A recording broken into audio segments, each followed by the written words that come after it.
কবর মানুষকে দৈনিক ডাকে। আজ আমরা কার ডাকে সাড়া দেই? আজ আমরা দুনিয়া নিয়ে মত্ত হয়ে গেছি।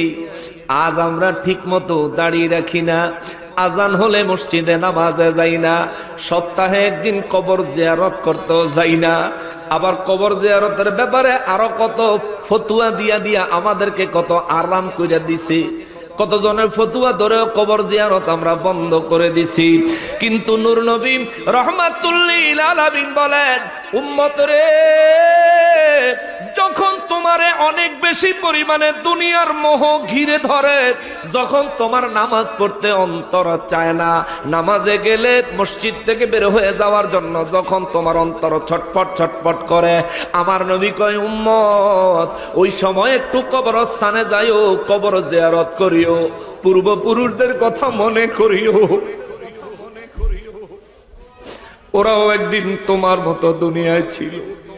ওরাও ওদের শরীরে অনেক শক্তি ছিল, ওরাও অনেক সম্পদের মালিক ছিল। আজ ওরা কবরে, ওদের কবরের পাশে গরুতে ঘাস খায়, কিন্তু গরু তাড়ানোর মতো ক্ষমতা রাখে না।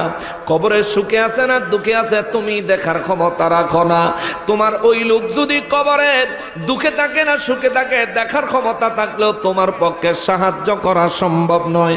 তবে জিয়ারত করতে পারো, দোয়া করতে পারো, তোমার পক্ষ থেকে তার জন্য সাহায্যের আবেদন আল্লাহর দরবারে করা হবে।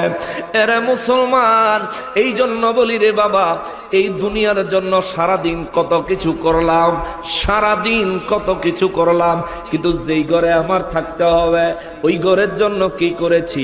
কবর প্রত্যেক দিন আপনারা ডাকে, প্রত্যেক দিন ডাকতেই থাকে, ডাকতেই থাকে। নবী বলেন, কবর ডেকে বলেন, হে আল্লাহর বান্দারা রে, এরে দুনিয়ার মানুষ, আমি কবরের ভিতরে আসার আগে কিছু নূর নিয়ে আয়ো, কিছু বাতি লয়ে আয়ো, নাই না আমি কবরের ভিতরে অন্ধকার, বড় অন্ধকার, বড় অন্ধকার। নবী বলেন, কবর আরো ডেকে বলে, আমি কবর হলো আযাবের একটা গর্ত।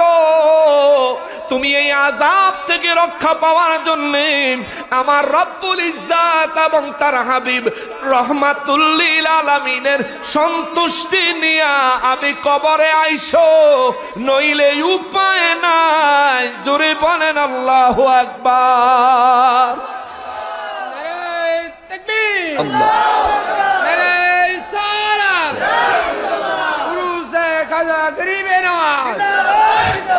আল্লামা হাসানুর রহমান হুসাইনি নকশবন্দি। এ মুসলমান, মুসলমানেরই এই দুনিয়ায় হয়তো 50 বছর বাঁচবেন, তার জন্য এত পরিশ্রম কি দরকার?